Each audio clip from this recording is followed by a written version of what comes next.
We'll start this session with a meditation, and we'll keep it a little bit shorter since it's getting towards the end of the day, so we'll do 15 minutes.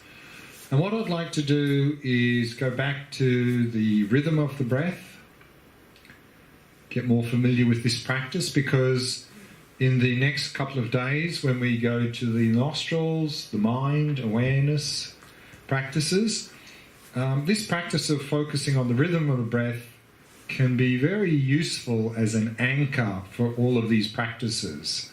And so we're going to bring it in a little bit in each one of those practices, so it might be good to get a little bit more familiar with it. So let's do that practice. So again, it's a Shamatha practice, focusing on the rhythm of the breath, really emphasizing the relaxation. So let's do that for 15 minutes.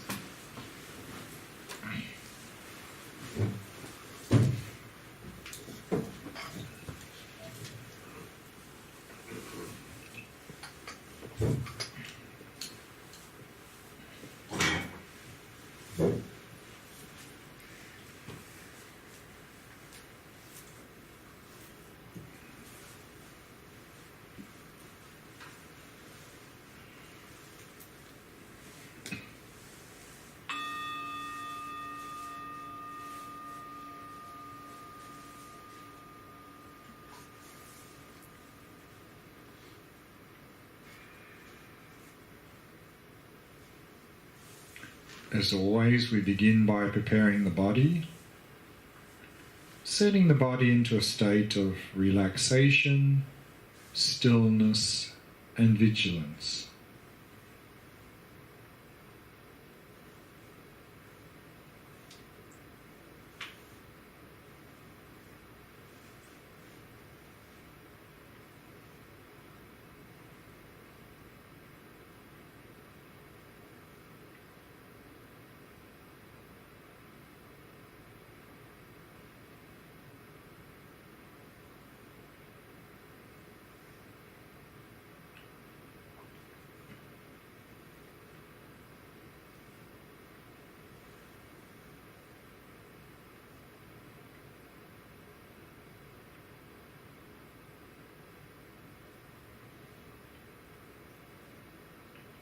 And relaxing more deeply with each out-breath.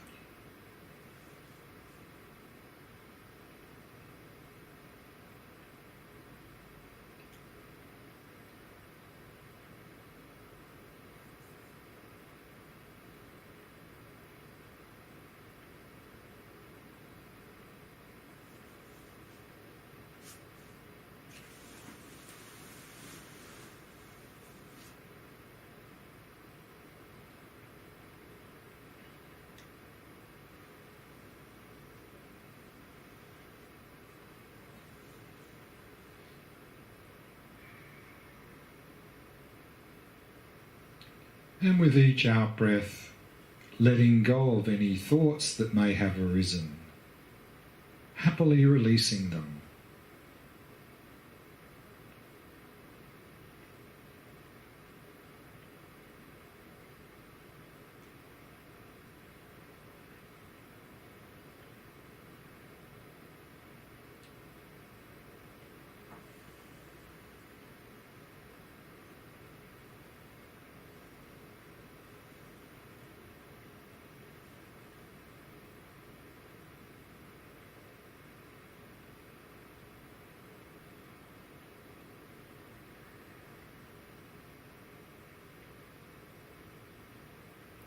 And simply allowing the mind to come to rest in the present moment.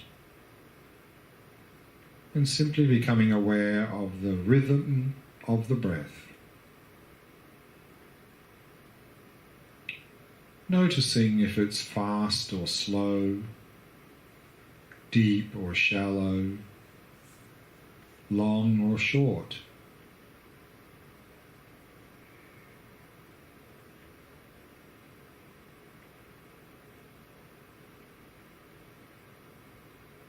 Without trying to modify it in any way. So simply becoming aware of the rhythm of the breath.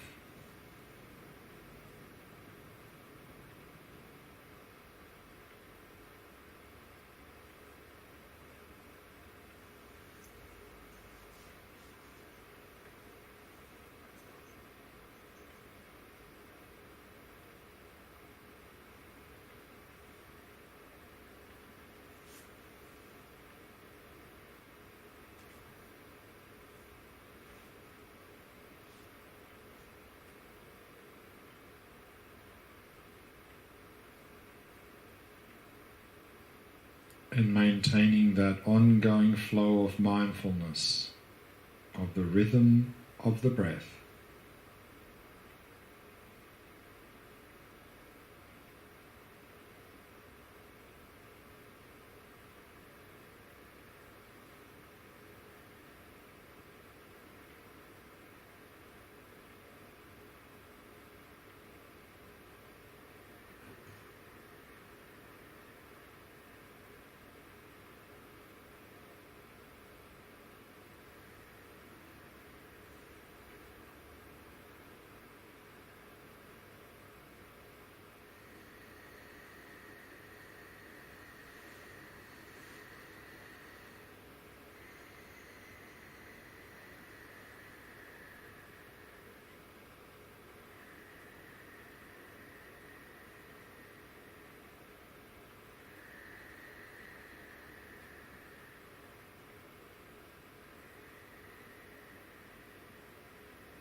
before we go on to this evening's topic, is there any questions anyone has from any of the shamatha practices we've done today?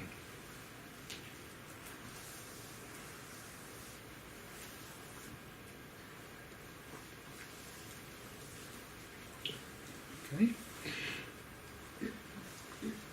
As I mentioned at the start of this retreat, in the evening sessions we're going to sort of slowly develop a framework for practice. And I'd like to start building that framework by this evening talking a little bit about the history of Buddhism. And then from that, how we start to get the various Buddhist traditions evolving. So it started, of course, in 563 BC in a place called Lumbini, which is in modern-day Nepal. And a prince was born, Prince Siddhartha, his name was. And his father was the king of the region. And when he was born, the wise man of the court prophesied to the king that this boy would either become a great ruler, a great king, or a great spiritual leader. And so, of course, the king wanted the prince to follow in his footsteps, so he did everything possible in his upbringing to develop him in the direction of becoming the next king. So surrounded him by all the luxuries of the palace and so forth. But then as he was growing up, the prince went on a few trips outside the palace where he really saw the harsh realities of life. He saw aging, sickness and death. And then he also saw wandering ascetics who looked really very much at peace with themselves.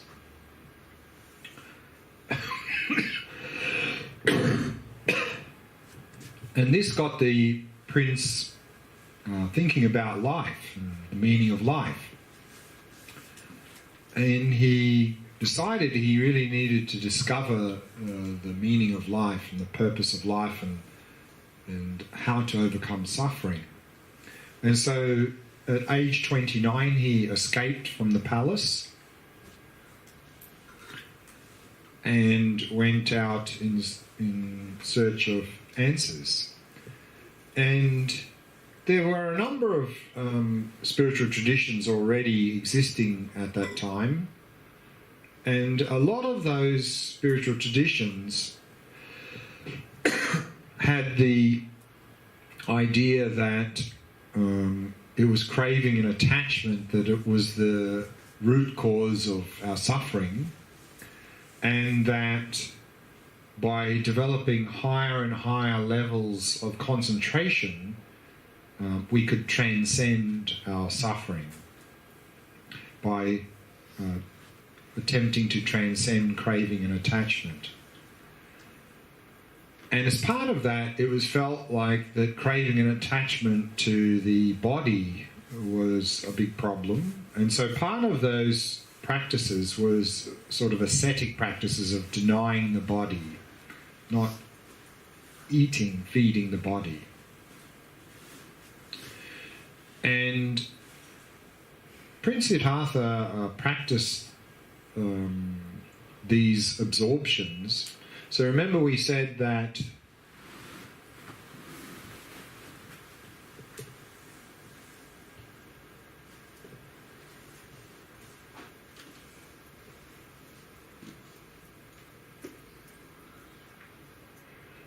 the concentration practice to developing single point of concentration, in Sanskrit, concentration is samadhi.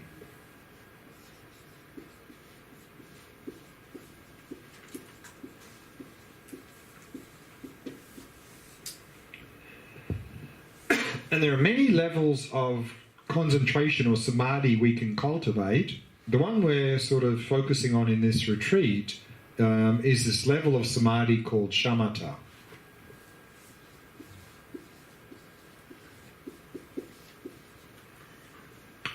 But there are much higher levels of concentration than Shamatha.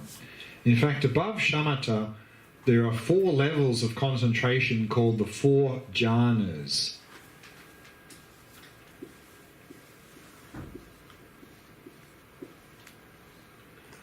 And then even above those 4 levels, there are another 4 level called the 4 samapatis.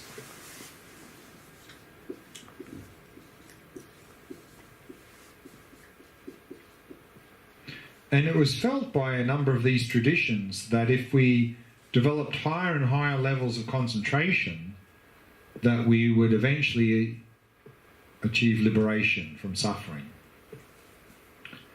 But what Prince Siddhartha found was that, and he developed all of these levels, he found that all that these higher levels of concentration did was that they temporarily sort of suppressed attachment. They didn't really eliminate any mental afflictions. And then also he found that, denying the body was an extreme path. That after 6 years of these sorts of practices, he was virtually on the point of death from malnutrition, that he realized this was an extreme. This wasn't the way to liberation. That all he had really done was he'd gone from the extreme of indulgence in the palace to the opposite extreme of denial, of asceticism. So then he abandoned his teachers and he went out in search of the truth to find the answers. And what happened next, I'd like to read from a book called What Makes You Not a Buddhist, and by Songsa Khyentse, and he describes what happened next in a very nice way, so I'd like to read that out. Page 33. He says, "Through many years of contemplation and penance, Siddhartha remained steadfast in his determination to find the root cause of suffering and to ease his own suffering and the suffering of others. He headed to Magadha in the heart of India to continue his meditation. Along the way he met a grass seller named Satya, who offered him a handful of kusha grass. Siddhartha recognized this as an auspicious sign. In ancient Indian culture, kusha grass was considered a cleansing substance. Instead of continuing his journey, he decided to stop and meditate right there. He found a place to sit on the flat stones under a nearby Ficus religiosa tree, using the kusha grass as a mat. Silently he vowed, "This body may rot, I may disintegrate into the dust, but until I find the answer, I will not rise." As Siddhartha sat in contemplation beneath the tree, he did not go unnoticed. Mara, the king of the demons, heard Siddhartha's vow and sensed the strength of his resolve. Mara grew sleepless, for he knew that within Siddhartha existed the potential to throw his entire domain into chaos. Being a strategic warrior, he sent 5 of his most beautiful daughters to distract and seduce the prince. As the girls set out, they had full confidence in their seductive talents. But as they approached the meditating Siddhartha, their beauty began to vanish. They withered and aged, they grew warts, and a stench rose from their skin. Siddhartha did not stir. The dejected Apsaras returned to their father, who was furious. How dare anyone refuse his daughters? In his rage, Mara summoned his retinue, a great army furnished with every imaginable weapon. Mara's army attacked in full force, but to their dismay, all the arrows, spears, stones and catapults aimed at Siddhartha transformed into a rain of flowers as soon as they came within reach of their target. After many long hours of unsuccessful warfare, Mara and his army were exhausted and defeated. Finally, Mara came to Siddhartha and with all his diplomacy tried to talk him into giving up his quest. Siddhartha said he could not give up after all these lifetimes of trying. Mara asked, "How can we be so sure that you've been struggling for so long?" Siddhartha answered, I don't need validation. The earth is my witness. And with this he touched the ground. The earth shook and Mara evaporated into thin air. Thus Siddhartha found liberation and became a Buddha. He had discovered the path to end suffering at its very root, not only for himself, but for all people. The place of his final battle against Mara is now called Bodh Gaya, and the tree under which he sat is called the Bodhi tree. This is the story that Buddhist mothers have told their children for many generations. So, of course, we can accept that story literally. There was a demon Mara, there was the daughters in the army. But what we can understand, actually, is that the Mara, the daughters in the army, are symbolic of three inner demons that Siddhartha eliminated, vanquished, defeated.